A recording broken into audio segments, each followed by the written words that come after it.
Hello ಸ್ನೇಹಿತರೆ, ಮುಸ್ಸಂಜೆಯ ನಮಸ್ಕಾರಗಳು. ಇಂದು ನಾನು ನಿಮಗೆ ಒಂದು ಹಳೆಯ ಮೋಟಿವೇಶನಲ್ ಕಥೆಯನ್ನು ಹೇಳೋಕ್ಕೆ ಬಂದಿದ್ದೀನಿ. ಈ ಕತೆ ನಮ್ಮ ಜೀವನದ ದಿಕ್ಕನ್ನೇ ಬದಲಾಯಿಸುವ ಶಕ್ತಿಯನ್ನು ಹೊಂದಿದೆ. ಒಂದು ಗ್ರಾಮದಲ್ಲಿ ಒಬ್ಬ ಬಡ ರೈತ ವಾಸಿಸ್ತಾ ಇದ್ದ. ಅವನ ಹತ್ರ ಒಂದು ಕುದುರೆ ಇತ್ತು. ಒಂದು ದಿನ ಆ ಕುದುರೆ ಓಡಿ ಹೋಯಿತು. ಗ್ರಾಮಸ್ಥರು ಬಂದು, ಅಯ್ಯೋ ಎಷ್ಟು ದೌರ್ಭಾಗ್ಯ ಅಂತ ಹೇಳಿದರು. ರೈತನು ಶಾಂತವಾಗಿ ಹೇಳಿದ, ದೌರ್ಭಾಗ್ಯವೇ ಇಲ್ಲ, ಅದೃಷ್ಟವೇ, ಕಾಲವೇ ಹೇಳುತ್ತದೆ ಅಂತ ಹೇಳ್ತಾನೆ. ಕೆಲವು ದಿನಗಳ ನಂತರ ಆ ಕುದುರೆ ಮರಳಿ ಬಂತು. ಅದರ ಜೊತೆ ಇನ್ನೂ 2 ಕಾಡು ಕುದುರೆಗಳನ್ನು ಕರೆತಂದಿತ್ತು. ಗ್ರಾಮಸ್ಥರು ಹೇಳಿದರು, ಅಯ್ಯೋ ಎಂಥ ಅದೃಷ್ಟ. ರೈತನು ಮತ್ತೆ ಹೇಳಿದ, ಅದೃಷ್ಟವೇ ಇಲ್ಲ, ದೌರ್ಭಾಗ್ಯವೇ, ಕಾಲವೇ ಹೇಳುತ್ತದೆ ಅಂತ ಹೇಳ್ತಾನೆ. ಒಂದಿನ ರೈತನ ಮಗ ಆ ಕಾಡು ಕುದುರೆಯನ್ನು ಓಡಿಸಲು ಪ್ರಯತ್ನಿಸಿದಾಗ ಅವನು ಕೆಳಗೆ ಬಿದ್ದು ಕಾಲು ಮುರ್ಕೊಳ್ತಾನೆ. ಜನರು ಮತ್ತೆ ಬಂದು, ಇದು ದೌರ್ಭಾಗ್ಯ ಅಂತ ಹೇಳ್ತಾರೆ.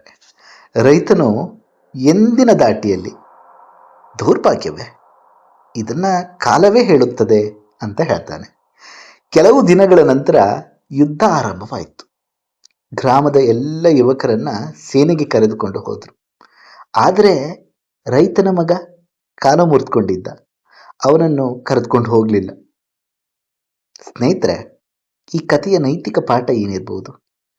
ಜೀವನದಲ್ಲಿ ಏನೇ ಸಂಭವಿಸಿದರೂ ಅದನ್ನು ತಕ್ಷಣವೇ ಒಳ್ಳೆಯದು ಅಥವಾ ಕೆಟ್ಟದ್ದು ಎಂದು ತೀರ್ಮಾನಿಸಬಾರದು.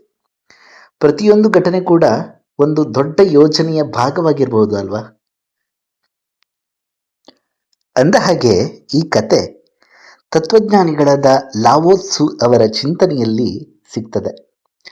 ಜೀವನವು ಹರಿಯುವ ನದಿಯಂತೆ ನಾವು ಶಾಂತವಾಗಿದ್ದರೆ ಎಲ್ಲವೂ ಸರಿಯಾದ ಸಮಯದಲ್ಲಿ ಸರಿಯಾದ ರೀತಿಯಲ್ಲಿ ನಡೆಯುತ್ತದೆ. ಸ್ನೇಹಿತರೆ, ನೆನ್ಪಿಟ್ಕೊಳ್ಳಿ, ಕಷ್ಟ ಬಂದಾಗ ಕುಗ್ಗಬೇಡಿ, ಜಯ ಬಂದಾಗ ಅಹಂಕಾರ ಮಾಡಬೇಡಿ.